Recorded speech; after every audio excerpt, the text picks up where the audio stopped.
Assalamu alaikum wa rahmatullahi wa barakatuh. Que la paix, la miséricorde et les bénédictions d'Allah soient sur vous toutes et tous. Je salue respectueusement nos frères et sœurs musulmans, ainsi que nos chers amis chrétiens présents aujourd'hui. Je remercie Allah de nous permettre ce moment de dialogue et de réflexion commune. Mon nom est Ali, un simple chercheur de vérité, et c'est avec beaucoup de respect que je m'adresse à notre éminent savant, le docteur Zakir Naik. Cher docteur Zakir Naik, que Dieu vous accorde une longue vie et qu'il vous récompense pour votre engagement dans le dialogue et la transmission du savoir. Ma question est simple, mais elle interpelle beaucoup de croyants aujourd'hui. Ce qui se passe actuellement en Israël a-t-il été prédit dans le Coran? Faïchou alaykoum assalam wa rahmatullahi wa barakatuh. Mon cher frère Ali, je te remercie pour ta question respectueuse et pour ton intention sincère. Je remercie également tous nos frères musulmans et nos amis chrétiens d'être présents et d'écouter avec un esprit ouvert. Avant de répondre directement à la question, il est très important de poser un cadre fondamental. Le Coran n'est pas un livre d'actualité ni un journal politique, mais un livre de guidance révélé par Allah, le créateur de l'univers, pour orienter l'humanité vers la vérité, la justice et la droiture. Lorsque le Coran évoque des peuples, des événements passés, présents ou futurs, ce n'est jamais pour attiser la haine, ni pour encourager les conflits, mais pour tirer des leçons morales et spirituelles. Allah dit dans le Coran, dans la sourate Yusuf, verset 111, « Il y a certes dans leur récit une leçon pour ceux qui sont doués d'intelligence. » Ainsi, toute lecture du Coran doit être faite avec sagesse, connaissance et responsabilité. Concernant Israël, ou plus précisément les enfants d'Israël, il faut rappeler une vérité souvent oubliée. Le Coran parle des enfants d'Israël à de très nombreuses reprises, parfois en les louant, parfois en les avertissant, parfois en rappelant leurs épreuves. Et cela est très similaire à la Bible, que nos amis chrétiens considèrent également comme parole divine. Le Coran reconnaît clairement Moïse, paix sur lui, comme un grand prophète envoyé aux enfants d'Israël. Allah dit dans la sourate Al-Baqarah, verset 40, « Ô enfants d'Israël, rappelez-vous mon bienfait dont je vous ai comblé et respectez votre engagement envers moi. » Ce verset montre que le Coran ne commence pas par une condamnation, mais par un rappel de la faveur divine et de l'alliance spirituelle. Cependant, le Coran nous enseigne aussi que cette alliance était conditionnée à l'obéissance, à la justice et à la fidélité au message divin.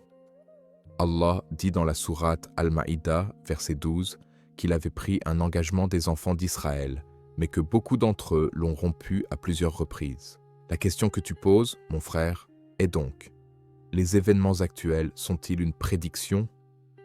Le Coran ne fonctionne pas comme un livre de prophéties détaillé avec des dates et des lieux politiques précis. En revanche, il expose des lois morales et spirituelles universelles. Allah dit dans la sourate Al-Isra, versets 4 à 7, qu'il a décrété pour les enfants d'Israël qu'ils commettraient des actes de corruption sur terre à 2 reprises et qu'ils deviendraient arrogants. Il est ensuite mentionné que des conséquences s'ensuivraient, puis une possibilité de rémission s'ils revenaient vers Allah. Ces versets sont souvent cités, mais rarement expliqués avec équilibre. Ils ne disent pas que chaque juif, ni même chaque génération, est coupable. Ils montrent simplement que lorsqu'un peuple, quel qu'il soit, s'éloigne de la justice, Allah permet que les conséquences de leurs actes se manifestent dans l'histoire. Et cela vaut également pour les musulmans. Le Coran est très clair. Aucune communauté n'est privilégiée sans la foi et les bonnes actions.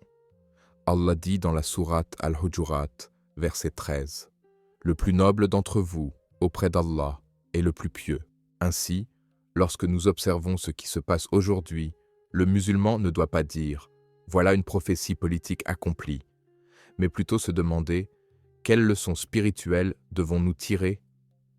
Le Coran nous enseigne que l'oppression mène toujours à l'instabilité, que l'injustice, même lorsqu'elle semble triompher, porte en elle sa propre chute. Allah dit dans la sourate Ibrahim, verset 42, « Ne pense pas qu'Allah soit inattentif à ce que font les injustes. » Pour nos amis chrétiens, cette idée n'est pas étrangère. La Bible enseigne également que la justice élève une nation et que l'iniquité est la honte des peuples. Le Coran appelle donc à un terrain commun. reconnaître que la paix durable ne peut être fondée ni sur la violence, ni sur l'arrogance, ni sur la négation de la dignité humaine. Le prophète Mohammed, paix et bénédiction sur lui, nous a enseigné à être justes même envers ceux avec qui nous sommes en désaccord. Il a dit dans un hadith authentique rapporté par Al-Bukhari, « Aidez votre frère, qu'il soit oppresseur ou opprimé. » Les compagnons ont demandé « Comment aider l'oppresseur ?» Il répondit « En l'empêchant d'opprimer. » Voilà une règle universelle, applicable à tous les peuples. Certains utilisent le Coran pour attiser la haine, d'autres l'utilisent pour justifier des agendas politiques. Ces deux approches sont des trahisons du message coranique. Le Coran n'appelle pas à la haine des Juifs, pas plus qu'il n'appelle à la haine des chrétiens. Il appelle à la vérité, à la justice et à l'adoration du Dieu unique. Allah dit dans la sourate Al-Ankabut, verset 46, « Ne discutez avec les gens du livre que de la manière la plus belle. » Ce verset est fondamental pour le dialogue que nous avons aujourd'hui. Ce qui se passe en Israël doit être lu à la lumière de ces principes. Chaque injustice est condamnée, chaque vie humaine est sacrée, chaque peuple sera jugé sur ses actes. Le Coran ne donne pas un blanc-seing éternel à un groupe, ni une condamnation éternelle à un autre. Il dit clairement, dans la sourate Al-Baqarah, verset 112, « Quiconque se soumet à Allah tout en faisant le bien aura sa récompense. » Mon frère Ali, ta question est légitime, et elle montre une inquiétude partagée par beaucoup. Mais la réponse coranique est plus profonde qu'une simple lecture géopolitique. Elle nous rappelle que l'histoire humaine est un miroir de notre relation avec Dieu. Lorsque les valeurs divines sont respectées, la paix s'installe. Lorsqu'elles sont bafouées, les conflits surgissent. À la fin de cette première partie, je souhaite m'adresser à l'audience. Mes chers frères et sœurs, chers amis, si vous trouvez ce dialogue utile, s'il vous aide à réfléchir et à rapprocher les cœurs, je vous invite à vous abonner, à liker, à partager et à commenter avec ces mots simples mais puissants. Allah Akbar, que Dieu nous guide tous vers la vérité, la justice et la paix. Lorsque nous approfondissons davantage cette question, il est essentiel de comprendre que le Coran ne traite pas l'histoire comme une suite d'événements isolés, mais comme un ensemble de cycles gouvernés par des lois divines immuables. Allah nous enseigne clairement que les nations s'élèvent ou chutent en fonction de leur rapport à la justice, à la vérité et à la moralité. Dans la sourate Ash-Shams, Allah dit qu'il a inspiré à l'âme humaine le bien et le mal, et que celui qui la purifie réussit tandis que celui qui la corrompt échoue. Cette règle ne s'applique pas uniquement aux individus, mais aussi aux sociétés et aux peuples. Dans le Coran, lorsque les enfants d'Israël sont mentionnés, ils ne sont pas décrits comme un bloc homogène et figé. Au contraire, Allah distingue toujours ceux qui sont droits de ceux qui s'égarent. Dans la sourate Al-A'raf, verset 159, Allah dit « Parmi le peuple de Moïse, il est une communauté qui guide selon la vérité et qui, par elle, exerce la justice. » Ce verset est capital, car il montre clairement que le Coran reconnaît l'existence de justes parmi les enfants d'Israël. Il réfute l'idée d'une condamnation collective, idée qui n'a aucun fondement, ni dans le Coran, ni dans la Sunna du prophète Muhammad, paix et bénédiction sur lui. Cependant, Allah nous avertit aussi que lorsqu'un peuple s'éloigne du message divin, les conséquences ne tardent pas. Dans la sourate Al-Baqarah, verset 61, Allah rappelle comment l'ingratitude, l'arrogance et la transgression ont conduit certains parmi eux à l'humiliation et à l'épreuve. Ces rappels ne sont pas là pour nourrir la rancœur, mais pour avertir l'humanité entière. Le Coran utilise souvent l'histoire des enfants d'Israël comme un miroir adressé aux musulmans eux-mêmes, comme pour dire « Ce qui leur est arrivé peut aussi vous arriver si vous suivez le même chemin ». Le prophète Muhammad, paix sur lui, a d'ailleurs mis sa communauté en garde contre le fait de répéter les erreurs des nations précédentes. Dans un hadith authentique rapporté par Muslim, il a dit « Vous suivrez les voies de ceux qui vous ont précédés, pas à pas. » Ce hadith n'est pas une accusation, mais une alerte. Il montre que la guidance n'est jamais acquise définitivement. Elle doit être entretenue par la foi, l'humilité et la justice. Lorsque certains affirment que le Coran prédit précisément les événements politiques actuels, ils simplifient dangereusement le message. Le Coran ne désigne pas des États modernes, des frontières dessinées par des hommes ou des systèmes idéologiques contemporains. Il parle de comportements humains, oppression, arrogance, corruption, repentance, réforme, miséricorde. Dans la sourate Al-Anfal, verset 53, Allah dit qu'il ne modifie pas un bienfait accordé à un peuple, tant que ce peuple ne change pas ce qui est en lui-même. Cela signifie que le changement commence toujours de l'intérieur. Pour les musulmans, cette réalité impose une immense responsabilité morale. Il est facile de pointer du doigt les injustices des autres, mais le Coran nous appelle d'abord à l'examen de conscience. Allah dit dans la sourate As-Saf, verset 2, « Ô vous qui avez cru, pourquoi dites-vous ce que vous ne faites pas ?» Ainsi, le message coranique n'est jamais à sens unique. Il est aussi exigeant envers les croyants qu'envers ceux qui rejettent la foi. Dans le contexte du dialogue islamo-chrétien, il est fondamental de rappeler que le Coran reconnaît explicitement Jésus, paix sur lui, comme un messager éminent de Dieu. Allah dit dans la sourate Al-Ma'ida, verset 46, qu'il a envoyé Jésus avec l'Évangile contenant une guidance et une lumière. Ce rappel n'est pas anodin. Il établit un terrain spirituel commun entre musulmans et chrétiens, basé sur la foi en un Dieu unique, la morale et l'appel à la justice. Lorsque nous parlons de la Terre sainte, de Jérusalem ou des conflits qui y sont liés, nous devons toujours revenir à cette vérité essentielle. La terre appartient à Allah seul. Dans la sourate Al-A'raf, verset 128, Moïse dit à son peuple, « La terre appartient à Allah. Il en fait héritier qui il veut parmi ses serviteurs. » Cette déclaration détruit toute prétention à une propriété absolue fondée uniquement sur l'ethnicité ou l'histoire humaine. Selon le Coran, la légitimité est toujours morale et spirituelle avant d'être territoriale. Ainsi, lorsque l'injustice devient systématique, lorsqu'un peuple est opprimé, chassé, privé de ses droits fondamentaux, le Coran condamne cela sans ambiguïté, quel que soit l'auteur. Allah dit dans la sourate An-Nisa, verset 135, « Ô vous qui avez cru, soyez stricts dans l'équité, témoins pour Allah, même contre vous-même. » Cette injonction est l'un des piliers de l'éthique islamique. Certains se demandent alors, pourquoi Allah permet-il que l'injustice persiste? Le Coran répond clairement que cette vie est une épreuve. Allah donne du temps, non par faiblesse, mais par sagesse. Dans la sourate Al-Hajj, verset 44, Allah rappelle le sort des nations injustes qui furent détruites après avoir persisté dans leur corruption.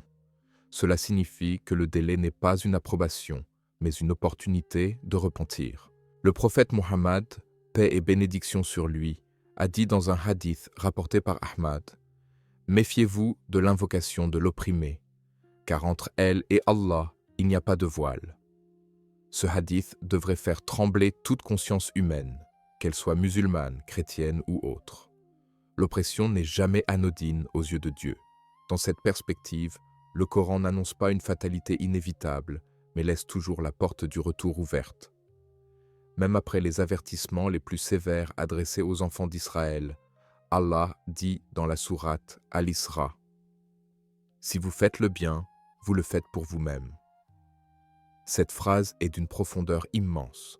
Elle montre que le destin n'est jamais figé tant que le cœur humain peut changer.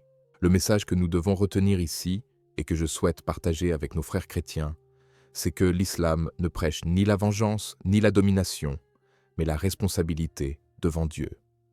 Le Coran invite constamment au dialogue, à la raison et à la justice. Il appelle les gens du livre à une parole commune, n'adorer qu'Allah et ne rien lui associer. Cette invitation est spirituelle avant d'être politique. Ainsi, lorsque nous analysons ce qui se passe aujourd'hui, nous devons éviter deux extrêmes, celui qui nie toute dimension spirituelle et celui qui instrumentalise la religion pour justifier l'injustice.